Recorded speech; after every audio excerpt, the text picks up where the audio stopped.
P24 ప్రేక్షకులకు నమస్కారం. చర్మ వ్యాధులు, చర్మ సమస్యలు ఇవి ఎంతో ఆందోళన కలిగించే విషయాలు. అటువంటి చర్మ వ్యాధులు, చర్మ సమస్యలు ముఖం మీద వస్తే మరింత ఆందోళనని కలగజేస్తాయి. ఎన్నో చర్మ సమస్యలకు పరిష్కార మార్గాన్ని, ఎన్నో చర్మ వ్యాధులకు నివారణ మార్గాన్ని చూపించిన VLCC హైదరాబాద్లో కాస్మెటాలజిస్ట్గా పనిచేస్తున్న ప్రముఖ డాక్టర్ పవన్ సూరిశెట్టి గారు ఈరోజు మన స్టూడియోలో ఉన్నారు. నమస్కారం డాక్టర్ గారు. నమస్తే డాక్టర్, ఒకప్పుడు అందం, చర్మం మీద శ్రద్ధ ఇవి ధనిక కుటుంబాలకు చెందిన వారికి కానీ లేదంటే సెలబ్రిటీస్కి కానీ ఎక్కువ ఉండేది. ఇప్పుడున్న పరిస్థితుల్లో చూసుకుంటే ప్రతి ఒక్కరికి చర్మం మీద శ్రద్ధ అనేది, అందం మీద శ్రద్ధ అనేది పెరిగింది. ఇటువంటి పరిస్థితుల్లో రోజు ఎటువంటి సమస్యలతో పేషెంట్స్ మీ దగ్గరికి వస్తూ ఉంటారు? ఎటువంటి నివారణ మార్గాల కోసం మిమ్మల్ని సంప్రదిస్తుంటారు? కరెక్టే మీరు చెప్పింది. ఇంతకుముందు మీరు చెప్పినట్లుగా చాలా ఎక్కువ ధనిక కుటుంబాలకు చెందిన వాళ్ళు కానీ, లేకపోతే ఏదైనా సెలబ్రిటీ ఫేమ్ ఉన్న వాళ్ళు కానీ, యాక్టర్స్ కానీ, ఇలాంటి వాళ్ళు మాత్రం ఎక్కువ వచ్చేవాళ్ళు దీనికోసం అని చెప్పి. బట్ ఇప్పుడు ఏంటంటే స్కిన్ అనేది చాలామందికి ఇంపార్టెంట్ అవుతుంది. ప్రతి ఒక్కరూ బయటికి వెళ్ళడం అండ్ ప్రతి ఒక్కరు వర్కింగ్ ఇప్పుడు ఎంప్లాయీస్ అవ్వడం వల్ల ఏంటంటే అందరికీ ఆ ప్రజెంటబుల్ ఫేస్ అనేది ఆఫీస్లో కానీ, వర్క్లో కానీ ఎక్కడైనా సరే చాలా ఇంపార్టెంట్ అవుతుంది. సో అందుకని చెప్పేసి అది ఫీమేల్స్ అని లేదు, మేల్స్ అని లేదు, మగ, ఆడ, పిల్ల, పెద్ద ఎవరూ తేడా లేకుండా అందరూ ఇప్పుడు ట్రీట్మెంట్స్ కోసం అండ్ స్కిన్ వాళ్ళది చాలా షైనీగా గ్లో ఉండడానికి, అట్ ద సేమ్ టైం ఎటువంటి మార్క్స్ లేకుండా ఉండడానికి, కొంచెం క్లియర్గా స్కిన్ మెయింటైన్ చేయడానికి ప్రిఫరెన్స్ ఇస్తున్నారు. అండ్ యూజువల్గా చెప్పాలి అంటే 12 years నుంచి మన దగ్గరికి వచ్చి ఎక్కువ కనిపించే వాళ్ళు అండ్ చాలామంది ఎక్కువ ట్రీట్మెంట్స్ తీసుకునే వాళ్ళు 12 years నుంచి 40 years వరకు ఉంటారు. ఎందుకు అంటే 12 years అనేది కరెక్ట్గా అప్పుడే వాళ్ళకి అడోలసెన్స్ అంటాం, లైక్ ప్యూబర్టీ స్టేజ్ దాటి వస్తూ ఉంటారు స్లోగా. ఒక టీనేజ్కి వస్తున్న టైంలో, ఆ టైంలో వాళ్ళకి చాలా ఎక్కువగా హార్మోనల్ చేంజెస్ రావడం ఉంటుంది. సో ఆ టైంలో ఎక్కువగా ఈ వేరియేషన్స్ కనిపించడం స్కిన్ మీద స్టార్ట్ అవుతుంది అప్పుడు. సో అక్కడి నుంచి ఇంకా చేంజెస్ మొత్తం స్కిన్ కనిపిస్తూ ఉంటుంది. అండ్ ఒక 30 years టైంకి వచ్చేసరికి ఒక్కొక్కరికి యాంటీ ఏజింగ్ చేంజెస్ లాంటివి ట్రీట్మెంట్స్ తీసుకోవడం ఇలాంటివన్నీ కామన్గా జరుగుతూ ఉంటాయి. ఎందుకంటే ఫస్ట్ టైం ఫేస్ మీద లైన్స్ కనిపించడం, ఫోల్డ్స్ కనిపించడము, లేకపోతే ఏమైనా మార్క్స్ కనిపించడం, ఏజింగ్ చేంజెస్ కనిపించడం లాంటివి జరుగుతూ ఉంటుంది. సో ఇవన్నీ కూడా తగ్గడానికని ఫేస్ కొంచెం ఇంకా చిన్నదిగా ఏజ్ కనిపించడానికి, లైక్ అందరూ కూడా కొంచెం ఫేస్ ప్రజెంటబుల్గా ఉండడానికి, వాళ్ళంతా వాళ్ళు సాటిస్ఫైగా లైక్ ఏంటంటే వాళ్ళ ఏజ్ కొంచెం తగ్గించుకోవడం కోసం చాలామంది ఇలా ట్రీట్మెంట్స్ కోసం వస్తూ ఉంటారు. డాక్టర్, టీనేజ్ వాళ్ళల్లో మనం ఎక్కువగా చూస్తూ ఉంటే వాళ్ళల్లో మొటిమలు అనేవి ఎక్కువగా వస్తూ ఉంటాయి. టీనేజర్స్లోనే కాదు, కొంచెం వయసు ఎక్కువ ఉన్న వాళ్ళల్లో కూడా ఈ మొటిమలు అనే సమస్య వేధిస్తూ ఉంటాయి. అసలు ఈ మొటిమలు ఎందుకు వస్తాయి? ఒకవేళ మొటిమలు వచ్చినట్టయితే వాటికి ఎటువంటి నివారణ మార్గాలు ఉన్నాయి? సో మీరు టీనేజర్స్లో చూసినట్లయితే లైక్ 13 to 19 years జనరల్గా మనం టీనేజ్ అని అంటాం, ఆ గ్రూప్ టీన్ గ్రూప్ అంటాము. సో వీళ్ళందరికీ ఎందుకు అంటే లైక్ యాజ్ ఏ సెడ్ ఇందాక నేను చెప్పినట్లు ప్యూబర్టీ ఆ స్టేజ్ కరెక్ట్గా దాటి వాళ్ళు రావడం వల్ల ఆ హార్మోనల్ వేరియేషన్స్ అనేది ఎక్కువగా ఉంటుంది ఇన్ఫ్లుయెన్స్. సో అదేంటంటే సిబేషియస్ గ్లాండ్స్ అని అంటాము. దాని యాక్టివిటీ ఎక్కువ ఉండడం వల్ల స్కిన్ మీద ఈ సీబమ్ ప్రొడక్షన్ ఎక్కువ జరిగి ఆ oily changes, at the same time దాంతోపాటు వాళ్ళకి ఆ ఏజ్తో చేంజ్ వచ్చినప్పుడు వాళ్ళకి ఆ ఎడ్యుకేషనల్ వల్ల స్ట్రెస్ కానీ, లేకపోతే ఈ మధ్య మనం చూస్తున్నాం వేరే వేరే విధాలుగా స్ట్రెస్ తీసుకుంటున్నారు పిల్లల నుంచి పెద్దవాళ్ళ వరకు, ఒక ఏజ్ గ్రూప్ వరకు లైక్ 12 నుంచి as a said 40 years main age group అది. ఇప్పుడు మనం మొటిమల గురించి మాట్లాడుకున్నాం కదా డాక్టర్, ఈ మొటిమలు అనేవి ఫేస్ మీద ఎక్కువగా కనిపిస్తున్నప్పుడు వాటిని తగ్గించుకోవడానికి ఎలాంటి మార్గాలని సూచిస్తారు? ఎక్కువగా ఈ టీనేజ్ నుంచి స్టార్ట్ అయినప్పటి నుంచి మనం ఒకవేళ స్కిన్ క్లీన్గా ఉంచుకోగలిగితే, ఎప్పటికప్పుడు హైజీన్గా మెయింటైన్ చేసుకోగలిగితే, చాలామందికి ఇది రావట్లేదు. కానీ చాలామందికి ఏంటంటే జెనెటికల్ ఫ్యాక్టర్ ఇన్ఫ్లుయెన్స్ వల్ల కానీ, లేకపోతే ఈ హార్మోనల్ ఇన్ఫ్లుయెన్స్ వల్ల కానీ ఆ పర్టికులర్ ఏజ్ గ్రూప్స్లో చాలా ఎక్కువగా తెలుస్తుంది. సో మెయిన్ థింగ్ వాళ్ళు తీసుకోవాల్సిన జాగ్రత్త దీనికి ఏంటి అంటే ఫేస్ ఎప్పుడు హైజీనిక్గా క్లీన్గా ఉంచుకోవాల్సి ఉంటుంది. మనం యూస్ చేసే క్లాత్స్ ఏవైనా సరే అవన్నీ కూడా క్లీన్గా మెయింటైన్ చేసుకోవాల్సి ఉంటుంది. ఇదంతా మనం పర్టికులర్గా జాగ్రత్తలు తీసుకున్నట్లయితే వాళ్ళకి ఎప్పుడు స్కిన్ పర్ఫెక్ట్గా చాలా న్యాచురల్గా బాగుంటుంది. ఇఫ్ నాట్ లేదు అలాంటివి పరిస్థితులు రాలేదు, లేకపోతే ఏమన్నా కొంచెం వాళ్ళ స్ట్రెస్లో ఉండడం వల్ల, వాళ్ళ పరిస్థితుల వల్ల, వాళ్ళ కుటుంబ పరిస్థితుల వల్ల కొన్ని జాగ్రత్తలు వాళ్ళు కరెక్ట్గా తీసుకోలేని పక్షంలో ఇలాంటి చేంజెస్ ఇంకా ఎక్కువగా కనిపిస్తూ ఉంటాయి. కొంతమందిలో వయసు సమస్య అధికంగా కనిపిస్తూ ఉంటుంది. ఆ వయసు తగ్గించుకోవడానికని చెప్పి అడ్వర్టైజ్మెంట్లో చూసిన ప్రోడక్ట్స్ కానీ, లేదు అంటే బయట ఓటీసీ ఓవర్ ద కౌంటర్లో దొరికే ప్రోడక్ట్స్ కానీ తీసుకొచ్చి ఫేస్ క్రీమ్లు, ఫేస్ జెల్లు ఇలా చాలా వరకు మొహానికి అప్లై చేసుకుంటూ ఉంటారు. ఒక ఫేస్ క్రీమ్ కానీ లేదంటే ఒక సోప్ని కానీ తీసుకునేటప్పుడు ఎటువంటి జాగ్రత్తలు తీసుకోవాలి? ఎటువంటి ఇంగ్రీడియంట్స్ ఉండేలా చూసుకోవాలి? ఎటువంటి ఇంగ్రీడియంట్స్ ఉండకుండా చూసుకోవాలి? సో ఫస్ట్ థింగ్ ఏంటంటే మనం జనరల్గా చూసినట్లయితే ఫస్ట్ చిన్నప్పుడు లైక్ ఇవేవి ఉండవు స్కిన్ మీద. సో ఏజింగ్ చేంజెస్ రావడానికి ముందు మనకు చిన్న చిన్న మార్క్స్ లా ఫామ్ అవ్వడం, కొమోడన్స్ లాగా, యాక్నే లాగా ఇవన్నీ ఫామ్ అయ్యి స్కార్స్ రిలీజ్ చేస్తుంటుంది. సో ఆ స్కార్స్ ఉండిపోవడం, దాని తర్వాత ఇంకా పెద్దదవ్వడం ఏజ్తో పాటు, అండ్ స్లోగా దానికి సంబంధించి పక్కన చుట్టుపక్కల అలా ఆ ఏరియా అంతా కూడా మనకి లైన్స్ లాగా స్ప్రెడ్ అవ్వడం, ఇదంతా కూడా కామన్గా జరిగే ఏజింగ్తో పాటు జరుగుతుంది. దాంతోపాటు మన స్కిన్కి కేర్ తీసుకోకపోవడం వల్ల కూడా వస్తూ ఉంటుంది. సో అది మనం స్కిన్ ఏ టైప్ అని తీసుకొని దానికి తగ్గట్లుగా మనం యూజ్ చేసే ప్రొడక్ట్స్ ఉండాలి. ఎప్పుడైనా డ్రై స్కిన్ వాళ్ళు ఎక్కువగా మనం యూజ్ చేసే క్రీమ్స్ డ్రైనెస్ ఎక్కువ ప్రొడ్యూస్ చేసే ఉండకూడదు. సో మనకి మార్కెట్లో అవైలబుల్గా చాలా ప్రొడక్ట్స్ ఉంటాయి డ్రై స్కిన్కి సంబంధించి, ఆయిలీ స్కిన్కి సంబంధించి. ఫస్ట్ మనం ఏంటంటే మన స్కిన్ ఏ టైప్ అనేది డైరెక్ట్గా మీరు డాక్టర్ని కన్సల్ట్ చేసి తెలుసుకొని దాని తర్వాత మీరు అది ఏది యూజ్ చేయాలని కన్ఫర్మ్ చేసుకుంటే అది మంచిది ఎప్పుడైనా సరే. అలా కాకుండా డైరెక్ట్గా మనం ఏ ప్రోడక్ట్ పడితే ఆ ప్రోడక్ట్ యూజ్ చేయడం వల్ల ఈ సైడ్ ఎఫెక్ట్స్ అనేది చాలా ఎక్కువ తెలుస్తూ ఉంటుంది. ఎస్పెషల్లీ ఏంటంటే ఈ 30s ఏజ్ గ్రూప్లో ఉన్న వాళ్ళు, జాబ్స్కి వెళ్తున్న వాళ్ళు, వాళ్ళకి ఏంటంటే స్కిన్ మీద ఎక్కువ స్ట్రెస్ పెట్టడానికి టైం కనిపించక ఏది ప్రోడక్ట్ పడితే ఆ ప్రోడక్ట్ ఇంట్లో వాళ్ళు ఎవరు యూజ్ చేస్తున్నా ఆ ప్రోడక్ట్ పడితే ఆ ప్రోడక్ట్ యూజ్ చేసుకుంటూ వెళ్ళిపోతారు. కొన్నిసార్లు షాపింగ్కి వెళ్ళినప్పుడు కూడా ఏదైనా క్రీమ్ ర్యాండమ్గా తీసుకుని అది యూజ్ చేస్తారు దాని మీద ప్రోడక్ట్ మీద కాంపోజిషన్ చూసేసుకుని. బట్ అదేంటి అంటే అవన్నీ మనకు పడుతుందా లేదా అనేది ఫస్ట్ మనం తెలుసుకోవాలి. కొంతమందికి ఈ సాలిసిలిక్ యాసిడ్ పడవచ్చు, కొంతమందికి పడకపోవచ్చు, కొంతమందికి బెంజాయిల్ పెరాక్సైడ్ పడవచ్చు, కొంతమందికి పడకపోవచ్చు. సో ఇలా చాలా ప్రొడక్ట్స్ ఉంటాయి. సో మనం ఏంటంటే మన స్కిన్ టైప్ ఫస్ట్ మనం సెలెక్ట్ చేసుకోవాలి. అది ఆయిలీనా, డ్రైనా, టీ షేపా, ఎలా ఉంటుందని మొత్తం మనకు క్లియర్గా ఐడియా ఉండాలి. దాని తర్వాత అది ఎంతవరకు ఉంటుంది, ఎంత మేరకు మనకు ఆయిలీ కనిపిస్తుంది, బాగా ఎక్స్టెన్సివ్గా ఆయిలీగా ఉందా, తక్కువ ఆయిలీ కనిపిస్తుందా, లేకపోతే బాగా ఎక్కువ డ్రైనెస్ కనిపిస్తుందా. డ్రైనెస్ వస్తున్నట్లయితే దానికి కారణం ఏంటి, లైక్ మనం టాబ్లెట్స్ తీసుకోవడం వల్ల వస్తుందా, లేకపోతే నార్మల్గా ఇంకేదైనా మనం ఉంటున్న ఎన్వైర్న్మెంట్ వల్ల వస్తుందా, ఇవన్నీ చెక్ చేసుకుని దానికి సరిపడా మనం పనికొచ్చేలాగా ఏదైనా క్రీమ్ ఒక డాక్టర్ అడ్వైస్ మేరకు తీసుకోవాలి. కానీ మనంగా ఏదైనా ప్రొడక్ట్ కాంపోజిషన్ చూసుకుని తీసుకోవడం అనేది అడ్వైజబుల్ అయితే కాదు. డాక్టర్, చాలా మందిలో మనం కళ్ళ కింద నల్లచారలు చూస్తూ ఉంటాం. కొంతమందికి అది బూడిద కలర్ రంగులో ఉండొచ్చు, కొంతమందికి మరీ నలుపుగా ఉండొచ్చు. అసలు ఈ కళ్ళ కింద చారలు అనేవి ఎందుకు వస్తాయి? ఇది యాక్చువల్గా మంచి క్వశ్చన్. చాలామందికి ఆల్మోస్ట్ 80% ఆఫ్ ది పీపుల్ ఈ ప్రాబ్లం ఫేస్ చేస్తున్నారు. మీరు చూసినట్లయితే ప్రతి ఒక్కరికి ఆ కళ్ళ కింద చారలు అనేది ఒక ఏజ్ వచ్చేసరికి కామన్గా వస్తుంది. దాంతోపాటు ఒక డిప్రెషన్, ఒక కిందన ఒక డిప్రెషన్లా ఫామ్ అవుతూ ఉంటుంది. సో అదేంటి అంటే ఫస్ట్ థింగ్, చాలామంది స్పెక్ట్స్ యూస్ చేస్తున్న వాళ్ళకి చాలా కామన్గా కనిపిస్తూ ఉంటుంది.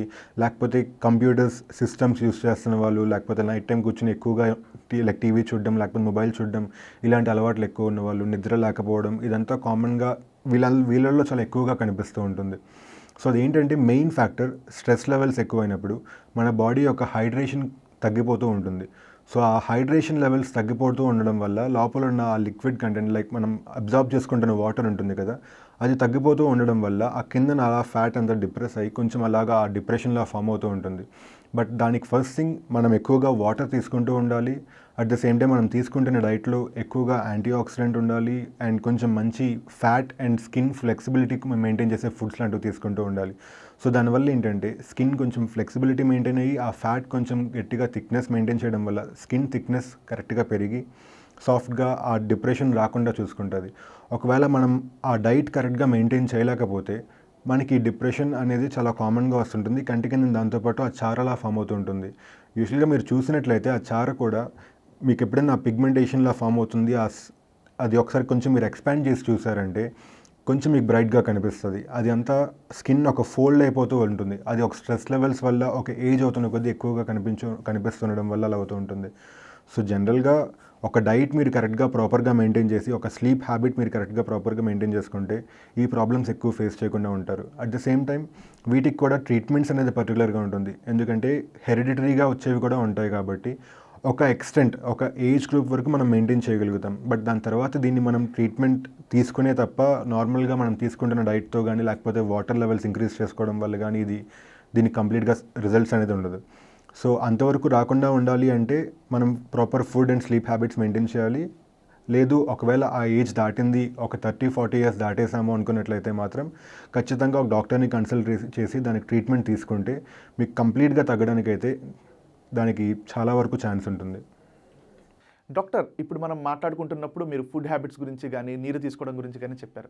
చాలామందిలో ఒక ప్రశ్న ఉంటుంది, ఎక్కువ నీరు తీసుకుంటే మొహం కాంతివంతంగా తయారవుతుంది, అందంగా కనిపిస్తుంది అని. ఇది నిజమేనా? ఒకవేళ ఇది నిజమైతే రోజుకి ఎంత మోతాదులో నీరు తీసుకోవాల్సి ఉంటుంది? కరెక్ట్‌గా చెప్పాలి అంటే ఇది చాలామందికి ఉన్న క్వెషన్ ఇది. ఎక్కువ నీళ్ళు తీసుకోవడం వల్ల వాటర్ లైక్ ఫేస్ గ్లో ఉంటుందా? లేకపోతే హైడ్రేషన్ ఉంటుందా? అది సరిపోతుందా? లేకపోతే ఇంకేమైనా తీసుకోవాల్సి ఉంటుందా అని చెప్పేసి. సో మెయిన్ థింగ్ ఏంటి అంటే వాటర్ మనం ప్రతి ఒక్కరికి కూడా బాడీకి సరిపడే నీడ్స్ మనకు సరిపడే అంత తీసుకుంటూ ఉండాలి. So like for every 20 kgs ఒక 1 లీటర్ ఆఫ్ వాటర్ తీసుకోవాలి. సపోజ్ ఇప్పుడు మన వెయిట్ ఒక 80 కేజీస్ ఉందంటే ఎవ్రీ 20 కేజీస్‌కి ఒక లీటర్ అనుకున్నట్లయితే ఒక 80 కేజీస్ పర్సన్‌కి ఒక 4 లీటర్స్ వరకు డైలీ ఖచ్చితంగా వాటర్ తీసుకోవాల్సి ఉంటుంది. అలాగే లైక్ అంటే 1:4 రేషియోలో ఉంటుంది మోతాదులో. సో దానివల్ల ఏంటంటే మన స్కిన్ మొత్తం బాడీ అంతటికి కూడా మనకు ఆ వాటర్ అవసరం ఉంటుంది. అంతేగాని ఒక ఫేస్‌కి సంబంధించి ఒక స్కిన్‌కి సంబంధించి పర్టికులర్‌గా అది కాదు. అండ్ వాటర్ అబ్జార్బ్ చేసుకోవడం ఆ కెపాసిటీ అంతా కూడా దానికి తగ్గట్లుగా ఉంటుంది. కొందరు బాడీస్‌కి ఏంటంటే ఆ వాటర్ అబ్జార్ప్షన్ కెపాసిటీ తక్కువ ఉంటుంది. మనం ఎంత వాటర్ తీసుకున్నా కూడా. సో దానివల్ల మనం ఎంత వాటర్ తీసుకున్నా స్కిన్ మీద అంత పెద్ద చేంజ్ కనిపించదు. సో చాలామంది అనుకోవచ్చు దీనివల్ల మనకు పెద్ద ఇంపాక్ట్ ఏం లేదు, చాలా చేంజ్ కనిపించట్లేదు అని చెప్పి. బట్ ఏంటంటే వాటర్ తీసుకోవడం వల్ల అందరికీ చేంజ్ ఉంటుంది అని కాదు, తీసుకోకపోవడం వల్ల అందరికీ చేంజ్ ఉండదు అని కాదు. తీసుకుంటే చాలా వరకు మంచిది. అది మన ఫేస్‌కి, స్కిన్‌కి మాత్రమే కాకుండా మన హెల్త్‌కి, మన మొత్తం బాడీ సిస్టమ్‌కి కూడా మంచిది. సో దానికి తగ్గట్లుగా నేను చెప్పినట్లుగా ఒక 20 కేజీస్‌కి ఒక 1 లీటర్ అంటే మన బాడీ వెయిట్‌కి ఎంత కరెక్ట్‌గా వాటర్ కావాల్సి ఉంటుందో అదే పద్ధతిలో, అదే ప్రకారంగా రోజు మనం తీసుకున్నట్లయితే చాలా మంచిది. చర్మం కాంతివంతంగా అవ్వడానికి ఎటువంటి ఫుడ్ తీసుకోవాల్సి ఉంటుంది? అండ్ ఫుడ్ వరకు వస్తే డైట్ చూసుకున్నట్లయితే మన స్కిన్‌కి చాలా వరకు లైక్ చాలా ఇంపార్టెంట్ ఫుడ్స్ మనం పర్టికులర్‌గా తీసుకోవాల్సినవి ఉంటాయి. లైక్ డ్రై ఫ్రూట్స్ గానీ, లేకపోతే కొన్ని ఫిష్ ఆయిల్స్ గానీ, లేకపోతే ఫిష్ గానీ అండ్ అవకాడోస్ అని కొన్ని ఫ్రూట్స్ ఉంటాయి. ఇలాంటివన్నీ తీసుకోవాల్సి ఉంటుంది. అవేంటి అంటే ఈ vitamins like vitamin A, D, E ఇవన్నీ కూడా మనకి స్కిన్‌కి చాలా హెల్ప్‌ఫుల్ అవుతాయి. యాంటీ ఆక్సిడేషన్ గానీ, లేకపోతే అట్ ద సేమ్ టైమ్ ఈ హైపర్ పిగ్మెంటేషన్ ఇష్యూస్‌కి కానీ, లేకపోతే స్కిన్ మీద డ్రైనెస్ తగ్గడం కానీ, ఇవన్నిటికి కూడా మనకు చాలా హెల్ప్‌ఫుల్ అవుతుంది. జనరల్‌గా చాలామంది ఈ మల్టీ విటమిన్ టాబ్లెట్స్ తీసుకోవడము, లేకపోతే ఇవన్నీ కూడా క్యాప్సూల్స్ ప్రిఫర్ చేయడం, ఇవన్నీ కూడా చాలామంది చేస్తూ ఉంటారు. యూజువల్‌గా మనం తీసుకున్న డైట్ కరెక్ట్‌గా ఉంటే, అంత ప్రాపర్‌గా ఉంటే మనకి ఈ టాబ్లెట్స్ కానీ, ఈ క్యాప్సూల్స్ కానీ ఇవంతా ఏం అవసరం ఉండదు.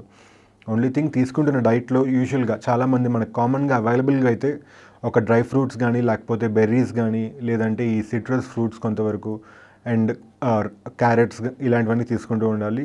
ఫ్రూట్స్, వెజిటబుల్స్ వరకు వస్తే and at the same time ఏంటంటే అవకాడోస్ కానీ, లేకపోతే స్వీట్ పొటాటోస్ ఇలాంటివన్నీ కూడా తినడం చాలా హెల్ప్‌ఫుల్ అవుతుంది. ఇవి కాకుండా ఇంకొన్ని గ్రీన్ లీఫీ వెజిటబుల్స్ ఇవన్నీ కూడా ఏంటంటే విటమిన్ ఏ అండ్ ఈ కంటెంట్ ఎక్కువ ఉంటాయి. సో దానివల్ల మనకి ఈ లోపల ఉన్న రెటినాల్ కంటెంట్ ఎక్కువ పెరిగి స్కిన్ మీద ఈ సీబం ప్రొడక్షన్ తగ్గుతుంది అండ్ ఆయిలీ అపియరెన్స్ కూడా తగ్గుతుంది. అండ్ దాంతోపాటు మన కళ్ళకు కూడా ఎలాగో మంచిదని మన పెద్దలు ఎప్పటి నుంచో చెప్తూ ఉంటారు. సో జనరల్‌గా మన సిస్టమ్‌కి మంచిదే, దాంతోపాటు మన స్కిన్‌కి కూడా చాలా మంచిది ఇవన్నీ కూడా. సో ఎప్పుడైనా సరే తీసుకుంటున్నప్పుడు మనం తీసుకుంటున్న డైట్లో పర్టికులర్‌గా మోతాదులో ఇవన్నీ కూడా విటమిన్స్ ఉన్నాయా, ఇవన్నీ కూడా చూసుకొని పోషకాహారం తీసుకోవడం చాలా మంచిది. లేదు అనుకున్నట్లయితే ఒకసారి మీరు విజిట్ చేయండి, మీరు మమ్మల్ని కన్సల్ట్ చేయండి డైరెక్ట్‌గా. మేము మీకు కరెక్ట్‌గా మీ వెయిట్‌కి తగ్గట్లుగా మీ న్యూట్రిషనిస్ట్ ప్రొవైడ్ చేసి, దానికి తగ్గట్లుగా మీరు కరెక్ట్‌గా ఏ డైట్ తీసుకుంటే ఎంతవరకు మీరు కరెక్ట్‌గా క్యాలరీస్ గెయిన్ చేస్తారు, ఇవన్నీ మనం చూసుకొని మీకు కరెక్ట్‌గా ఒక డైట్ చార్ట్ అనేది ప్రిపేర్ చేసుకొని ఒక డాక్టర్ అనేది మీకు చెప్పగలుగుతారు. లేదు మీరు డైరెక్ట్‌గా మీరు కన్సల్ట్ చేసుకోవాలనుకున్న చాలామందికి ఆన్లైన్‌లో మనకి అవైలబుల్‌గా ఉన్నాయి. కానీ అది మీకు ఎంతవరకు పడుతుంది, మీకు ఎంతవరకు పడదు అని తెలుసుకొని దానికి తగ్గట్లుగా తీసుకోండి. ఫస్ట్ థింగ్ ఆల్వేస్ ఎప్పుడైనా సరే ఒక డైరెక్ట్‌గా ఒక డాక్టర్ని కన్సల్ట్ చేసి మీరు ఏదైనా ఫుడ్ తీసుకున్నా, లేకపోతే ఏదైనా మెడికేషన్ తీసుకున్నా అది ఎప్పుడైనా సరే అడ్వైజబుల్. లేదు డైరెక్ట్‌గా తీసుకోవడం అనేది ఎప్పుడూ నాట్ అడ్వైజబుల్. డాక్టర్, ఇంతకుముందు మనం మొటిమల గురించి మాట్లాడుకున్నాం. టీనేజర్స్లో అవ్వచ్చు, లేదంటే అడల్ట్స్లో కానీ కావచ్చు. ఆల్రెడీ ముఖం మీద మొటిమలు ఉన్నట్లయితే అవి తగ్గించుకునేందుకు ఎలాంటి చర్యలు తీసుకోవాల్సి ఉంటుంది, లేదంటే ఎలాంటి ట్రీట్మెంట్ తీసుకోవాల్సి ఉంటుంది? సో మనం చూసినట్లయితే ఇందాక మనం మాట్లాడుకున్నాం ఈ యాక్నే కానీ దానివల్ల వచ్చే స్కార్స్ మనం ఏదైతే మొటిమలు అంటున్నామో ఇదంతా కూడా చాలా చిన్న ఏజ్ నుంచి మనకు కనిపించవచ్చు. సో దానికి ఏంటంటే ట్రీట్మెంట్ వరకు వచ్చేసరికి చాలామంది మనం కరెక్ట్గా హైజీనిక్గా స్కిన్ మెయింటైన్ చేయకపోవడం వల్ల ఈ జనరల్గా ఈ చేంజెస్ కనిపిస్తూ ఉంటుంది. సో మనకి జనరల్గా స్కిన్ ఒక హైజీన్ మెయింటైన్ చేసుకుంటే నార్మల్గా మనం ఇంట్లో తీసుకుంటున్న జాగ్రత్తల వల్ల కొంచెం చాలా జాగ్రత్తగా మెయింటైన్ చేసుకోవచ్చు. లేదు అనుకున్నట్లయితే రెగ్యులర్గా కొంచెం ఫేస్ వాష్ చేసుకుంటూ స్కిన్ మీద కొంచెం మాయిశ్చరైజర్ అండ్ ఆ డ్రైనెస్ రాకుండా ఉండడానికి అలా మెయింటైన్ చేసుకున్నట్లయితే అది చాలా మంచిది. ఇంకొకటి ఏంటంటే హాట్ వాటర్ డైరెక్ట్గా స్కిన్ మీద ఎక్కువ అప్లై చేయడం అలాంటిది అంత సూటబుల్ కాదు. చాలామందికి అది కరెక్ట్గా పని చేయకపోవచ్చు. దానివల్ల చాలా ఇంకా ఎక్కువగా డ్యామేజ్ ఛాన్స్ ఉంటుంది. అండ్ కొంతమంది అనుకుంటూ ఉంటారు లైక్ స్కిన్ మీద ఎప్పుడైనా ఈ పింపుల్స్ కానీ యాక్నే కానీ ఏమైనా కనిపించినప్పుడు నేను ఏమైనా ఫేషియల్ తీసుకుంటే తగ్గిపోతుందేమో అనే ఆలోచనలో ఉంటారు. సో అవన్నీ తీసుకోవడం వల్ల జనరల్గా అయితే ఈ యాక్నే కానీ ఈ మొటిమలు కానీ తగ్గడం అసలు జరిగే పని కాదు, ఇంకా ఎక్కువ పెరుగుతుంది దానివల్ల. సో ఎప్పుడు మనం ఇలాంటివి కనిపించినప్పుడు రబ్ చేయడం కానీ లేకపోతే దాన్ని ముట్టుకోవడం కానీ అలాంటివంతా చేయకూడదు. అండ్ చాలా మనకి జనరల్గా మార్కెట్లో ఈ క్రీమ్స్ కానీ లేకపోతే జెల్స్ కానీ చాలా అవైలబుల్గా ఉన్నాయి. సో అవన్నీ మనం డైరెక్ట్గా తీసుకోవడము లేకపోతే మన ఫ్రెండ్స్ సజెషన్స్తో తీసుకోవడము ఇవన్నీ కాకుండా ఒకసారి మీరు ఎప్పుడైనా సరే ట్రీట్మెంట్ కోసం, ఎందుకంటే దీనికి ట్రీట్మెంట్ సంబంధించి చాలా విధాలుగా ట్రీట్మెంట్ ఉంటుంది. మనం ఇంజెక్ట్ చేసే ట్రీట్మెంట్స్ ఉంటాయి, లేజర్స్తో చేసే ట్రీట్మెంట్స్ ఉంటాయి. సో చాలా రకాలుగా ట్రీట్మెంట్స్ ఉంటాయి. కొన్నిసార్లు మనం ఒక క్రీమ్తోనో లేకపోతే ఒక జెల్తోనో మనం దీన్ని ట్రీట్మెంట్ చేయొచ్చు. కానీ ఏంటంటే మనం ఒక ఫ్రెండ్స్ అడ్వైసో లేకపోతే ఇంట్లో వాళ్ళ అడ్వైసో తీసుకోకుండా డైరెక్ట్గా మీరు ఒకసారి ఏదైనా ప్రాబ్లం వచ్చిందంటే డైరెక్ట్గా ఒకసారి డాక్టర్ని కన్సల్ట్ చేయండి. సో మా దగ్గరికి వచ్చారంటే మేము క్లియర్గా చెప్తాము, మీ స్కిన్ టైప్ బట్టి దానికి తగ్గట్లుగా మేము ట్రీట్మెంట్ మీకు సజెస్ట్ చేస్తాము. అండ్ దానివల్ల ఏంటంటే మీరు ఒక 1 monthలో కంప్లీట్ క్లియర్ స్కిన్ చూసుకోగలుగుతారు. లేదు మీరు లేకపోతే వేరే యూస్ చేయడం వల్ల అది కంటిన్యూస్గా పెరగడమే కానీ తగ్గడం అనేది చాలామందికి కనిపించదు. ఎందుకంటే అది వాళ్ళ స్కిన్ టైప్కి పడకపోవడం వల్ల లేకపోతే ఇంకేదైనా రీజన్ వల్ల అవుతుంది తప్ప. సో జనరల్గా ఏంటంటే దేనికైనా సరే మనకి కరెక్ట్గా ట్రీట్మెంట్ తీసుకున్నట్లయితే ఒక 100% వరకు రిజల్ట్స్ ఉంటుంది. పోనీ 100% కాకపోయినా 90% వరకే మనం ఖచ్చితంగా చూపించగలుగుతాం. ఎందుకు అంటే ఒక డాక్టర్ అడ్వైస్ ఎందుకు తీసుకోవడం అంటే ఒక డాక్టర్కి క్లియర్గా తెలుస్తుంది మీ స్కిన్ టైప్ ఏంటి అండ్ దాంతోపాటు మీకు ఏ ట్రీట్మెంట్ ఇస్తే ఏ మెడికేషన్ ఇస్తే కరెక్ట్గా దానికి పనిచేస్తుంది అనేది. సో చాలామంది ఏంటంటే ఒక మిత్ అది ఫాలో అవుతూ ఉంటారు, లైక్ అందరి స్కిన్ టైప్కి ఒకటే టైప్ ఆఫ్ క్రీమ్ లేకపోతే అందరి స్కిన్ టైప్కి ఒకటే టైప్ ఆఫ్ టాబ్లెట్స్ తీసుకోవడము లేకపోతే ఒకటే టైప్ ఆఫ్ క్రీమ్ వాడడము ఇలాంటివి చేస్తూ ఉంటారు. ఒకరికి పడింది కదా అని చెప్పేసి అది ఇంకొకరికి పడడం అనేది కామన్గా జరిగే విషయం అయితే కాదు.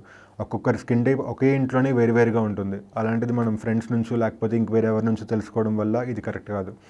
సో మెయిన్ థింగ్ ఏంటంటే మీకు ఎప్పుడైనా ప్రాబ్లం యాక్నే కానీ మొటిమలు కానీ పింపుల్స్ ఇలాంటివి ఏమైనా కనిపిస్తే స్కిన్ మీద, ఫస్ట్ థింగ్ డైరెక్ట్గా మీరు ఒకసారి కన్సల్ట్ చేయండి. దాని తగ్గట్లుగా మీకు ట్రీట్మెంట్ 99% వరకు మేము ఖచ్చితంగా చూపించగలుగుతాం.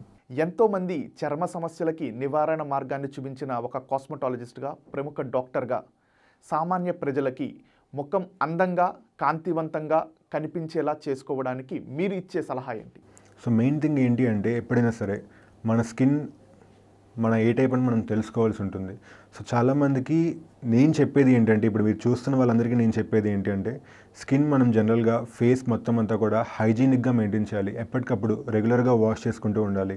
మాయిశ్చరైజర్ రాసుకుంటే జనరల్గా రోజులో ఒకసారో లేకపోతే 2 సార్లు రాసుకుని వదిలేయడం కాకుండా లైక్ ఒక 4 to 6 hours ఒకసారి రాసుకుంటే, ఎందుకంటే స్కిన్ అనేది చాలా ఎక్కువ అబ్జార్ప్షన్ చేసుకుంటుంది. వాటర్ కానీ ఏదైనా సరే ఫాస్ట్గా అబ్జర్వ్ చేసుకుంటుంది అండ్ ఎక్కువగా అబ్జర్వ్ చేసుకుంటుంది. సో దానివల్ల ఏంటంటే మనం ఏది అప్లై చేసినా సరే ఎక్కువసేపు దాని మీద ఉండదు. సో అందుకనే మాయిశ్చరైజర్ రాసినా సరే మార్నింగ్ ఒకసారో ఈవినింగ్ ఒకసారో రాసుకోవడం కాకుండా రోజులో ఒక 4 to 6 hours ఒకసారి రాసుకుంటూ వెళ్ళాలి. అంటే దాదాపు ఒక 4 times అయినా రోజులో రాసుకుంటూ ఉండాలి. దాంతోపాటు మనకేంటంటే ఈ హాట్ వాటర్ అప్లై చేయడం ఇందాక నేను చెప్పినట్లుగా అలాంటివి అప్లై చేయకుండా కోల్డ్ వాటర్ యూస్ చేసుకుంటూ సాఫ్ట్ వాటర్ యూస్ చేసుకోవడం అనేది చాలా మంచిది. అండ్ ఏది పడితే అది సోప్స్ కానీ మెడికేషన్ కానీ తీసుకోకుండా ఒకసారి ఎప్పుడైనా సరే మీరు ట్రీట్మెంట్ తీసుకోవాలనుకున్నా లేకపోతే మీరు ఫేస్కి ఏమైనా ఆయింట్మెంట్స్ కానీ క్రీమ్స్ కానీ జెల్స్ కానీ లేకపోతే ఇంకేమైనా ఫేషియల్స్ కానీ తీసుకోవాలనుకున్నా ఫస్ట్ ప్రయర్గా ఒక డాక్టర్ అడ్వైస్ తీసుకుని దాని తగ్గట్లుగా మీరు ఫాలో అవ్వడం అనేది ఎప్పుడైనా సరే అడ్వైజబుల్. అండ్ ఇంకా మార్కెట్లో మీరు చూస్తున్నటువంటి చాలా ప్రొడక్ట్స్ కానీ ఇవన్నీ కూడా వాడాలనుకున్నట్లయితే ఇటువంటి కెమికల్ కాంపోజిషన్స్ లేకుండా నార్మల్గా మీరు జస్ట్ జనరల్గా యూజువల్ మేకప్ కోసం తీసుకునేలాంటివి అయితే పర్వాలేదు, కానీ కెమికల్ కాంపోజిషన్స్ లేకుండా అయితే చూసుకోండి. లైక్ ఎందుకంటే కొన్ని వాటిలో మనకి చాలా వరకు సాలిసిలిక్ యాసిడ్ కాంపోజిషన్స్ కానీ చాలా ఉంటాయి. ఇలాంటివన్నీ కూడా మనం ఫాలో అవ్వకుండా కరెక్ట్గా ఒక నార్మల్ ప్రొడక్ట్స్ అయితే మీరు తీసుకున్నప్పుడు మీకు ఎటువంటి హార్మ్ఫుల్ అయితే ఎఫెక్ట్స్ ఉండదు. ఒకవేళ మీరు తీసుకున్నప్పుడు ఏంటి అంటే ఒకవేళ మెడికేటెడ్ ప్రొడక్ట్స్ ఏమైనా తీసుకోవాలనుకున్నట్లయితే మాత్రం ఒకసారి డాక్టర్ని కన్సల్ట్ చేయండి. దాని తగ్గట్లుగా మీకు అడ్వైస్ చేస్తారు, అది ఫాలో అయితే సరిపోతుంది. Thank you doctor. Me busy schedule నుంచి P24 ప్రేక్షకుల కోసం మీ అమూల్యమైన సమయాన్ని కేటాయించి వాళ్ళ మనసులో ఉన్న ఎన్నో ప్రశ్నలకి ఎన్నో సమస్యలకి మీరు పరిష్కార మార్గాన్ని చూపించినందుకు thank you so much doctor. P24 ప్రేక్షకుల తరపున మీకు మా ధన్యవాదాలు. So much doctor. Thank you.